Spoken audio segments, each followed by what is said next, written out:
Assalamualaikum guys, welcome to my channel. Nak Ramadan kan, kuih ni paling lah saya segemar kalau bulan puasa. Memang saya akan cari kuih ni sebab kuih ni nikmat dia sedap sangat-sangat. Kuih tradisional dekat tempat saya orang panggil sagu biji. Baik ni saya letak sagu biji bersantan, memang padu dan mantap guys rasa dia. Kalau korang ikut resepi yang saya bagi ni, korang akan rasa macam korang makan sagu biji gula Melaka. So jom guys, saya ajar macam mana nak buat kuih ni yang paling senang, mudah untuk korang hidang untuk bulan puasa ni. Ataupun korang nak berniaga pun boleh guys, saya halalkan. Tapi yang penting anti gagal, korang kena cuba, okey? Sagu biji bersantan ni. So jom. Jangan lupa subscribe dulu, share, like, komen dan tekan lonceng bagi tak ketinggalan saya punya video guys. Okey, so kita pakai sagu biji warna merah. Nak warna putih pun boleh, tak ada masalah. Saya masukkan 1 cawan dan lagi 1/2 cawan. Okey, sagu biji warna merah. Warna putih pun boleh, tak ada masalah. Okey, nak basuh pun boleh. Pastikan dah basuh, keringkan betul-betul. Okey, so ni saya tak basuh. Saya terus masukkan air, 2 cawan air. Saya masukkan 2 cawan air dan saya biarkan dia kembang. Okey, kembang dia tak lama pun, kejap je. Dalam 15 ke 20 minit dah kembang dah. Tengok pada suhu rumah korang lah. Okey, so saya tukar kejap. Saya punya ni pinggan ni bocor. Okey, so kita biarkan dia kembang. Dah kembang macam ni, nampak tak? Dia dah serap air, kita bolehlah guna dia. Kita masak lah.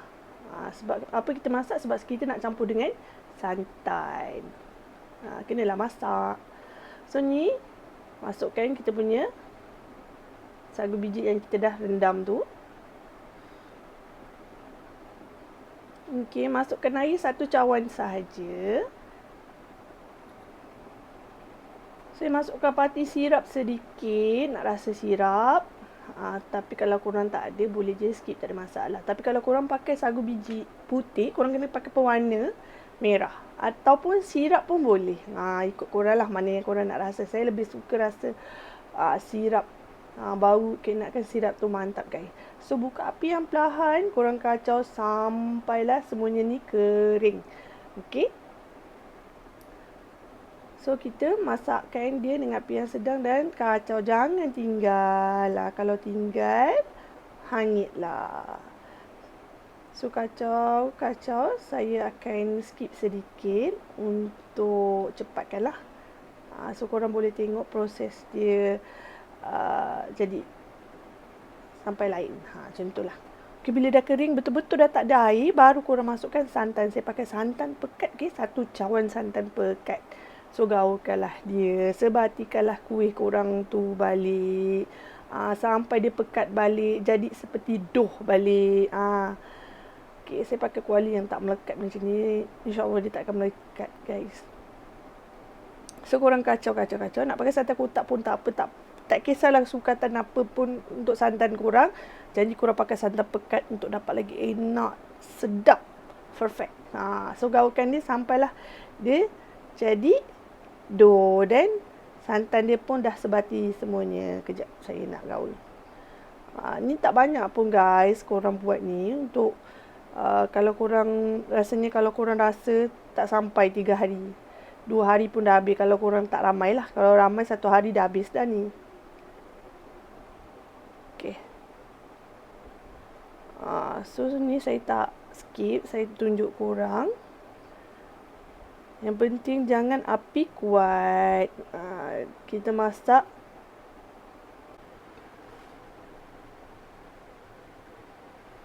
Okey. So dah kering, dah jadi dough macam ni, nampak tak?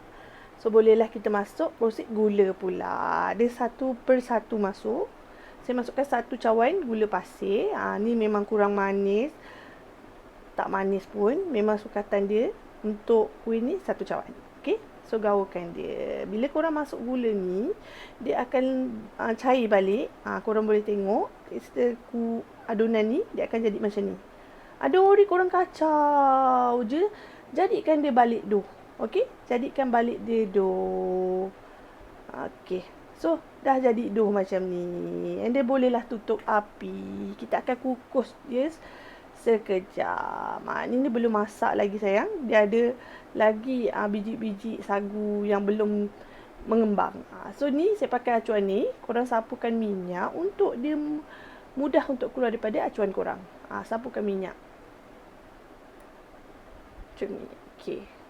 So saya tak akan pindahkan benda tu, saya pakai dekat dalam kuali ni juga, dan sudu tu pun saya celup dengan minyak untuk mudah kita nak ambil dekat dalam ni, tak ada lama lekat. So korang letaklah, jangan penuh sangat sebab nanti kita kukur dia akan mengembang naik. Dia akan mengembang naik.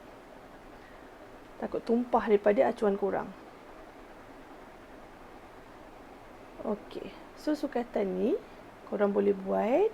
Dia takkan basi pun. Tapi kalau korang dah campur dengan kelapa pun. Kalau dah campur dengan kelapa, time korang nak makan tu barulah korang campur dengan kelapa. Okey. Tapi kalau korang dah campur dengan kelapa, dia boleh tahan 2 hari lah. Yang saya pernah simpan 2 hari lah. Tinggal sikit untuk esok tu, habis. Macam tu, tak sampai 3 hari lah kuih saya ni yang saya buat ni. Okey. So saya dah masuk semuanya dan saya terus kukus sekali. Untuk kukusan saya ni. Pastikan korang nak kukus ni, korang panaskanlah air korang ni. Dah air panas, barulah letak kuih korang. Yang ni warna biru ni kecil tau. Saya punya acuan merah tak cukup. Nampak tak licin. Habis untuk sukatan ni semua. So kita kukus 15 ke 20 minit. Saya tutup saya tak letak kain sebab ni tak apa. Air jatuh dekat permukaan tu tak ada masalah. Okey, so 15 minit sahaja. 15 ke 20 minit korang boleh tengok lah. Dia akan naik mengembang macam ni. Dah masak. So bolehlah angkat, bagi dia sejuk sikit, bagi dia mendap balik. Dan ni kita kukus kelapa 15 minit macam tu lah. Masukkan garam secukup rasa. Kalau ada daun pandan, letaklah daun pandan. Saya tak ada daun pandan. Jiran saya marah, saya ambil. Saya jahat, suka sangat pakai daun pandan. Tanam tak nak. So ni kita kukuslah 15 minit sahaja. Untuk mengelakkan dia basi. Nampak tak kecil sangat dia membuak ni, nampak tak? Biji-biji dia tu dah masak, dia akan menaik. Nampak tak? So nice. So kita kukus kelapa tu. Ni dia, kita nak buka yang ni dulu. Kita tunggu dia suam sikit lah. Okey, ni dah siap. So tadi kita letak garam, kita gaul-gaulkan dia. Kalau ada daun pandan, wangi kelapa korang. Okey. Kelapa ni kita kukus untuk kita boleh pakai lama, simpan lama korang punya kuih. Tapi kena kukus wajib, okey. Kalau tak 2-3 jam dah basi kuih korang. So kita taburkan, okey. Tips lagi untuk keluarkan dia, kalau masa suam-suam korang keluar, tak ada masalah pun, boleh je dia mengeluar daripada acuan tu. Tetapi dia akan jadi bentuk lepis sedikit lah sebab dia masih panas. Tapi ikut korang lah. Kalau korang suka lepis bentuk ni macam ni, sekejap saya tunjuk. Ini panas lagi tau guys. Saya nak pegang pun panas. Okay, kalau korang menjaga, pakailah sarung tangan. Ni saya tak menjaga, buat makan sendiri je guys. Dia akan jadi lepis macam ni. Oh panas. Oops. Panas guys. Tak apa, saya keluar dulu yang panas-panas ni dulu. Boleh je keluar, tak ada masalah. So bila dia dah sejuk, dia akan mengecut sedikit. Sikit sahaja. Dia tak ada masalah untuk korang nak keluar masa panas dan masa dia sejuk. Tapi beza dia adalah bentuk. Gitulah. Selalu kita tengok lepis macam tu kan. Lepis yang first dulang tu. So ni dah sejuk betul-betul. Dia akan jadi dia untuk bulat sedikit je. Okey, dia bulat macam ni. Dia lepis juga tapi dia bulat sedikit. Ni dah sejuk, saya bolehlah pegang. Yang lepis yang first kali kita buka tu tadi pun dah sejuk pun. Cuma bentuk dia ni macam ni. Ikut kuih lompang yang masa panas korang keluar tu dia lepis sikit.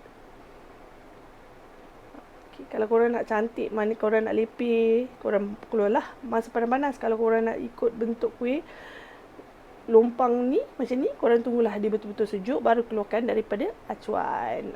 Dan kalau korang nak simpan benda tu, nak makan, time tu lah korang gaulah dengan kelapa korang yang dah dikukus tu.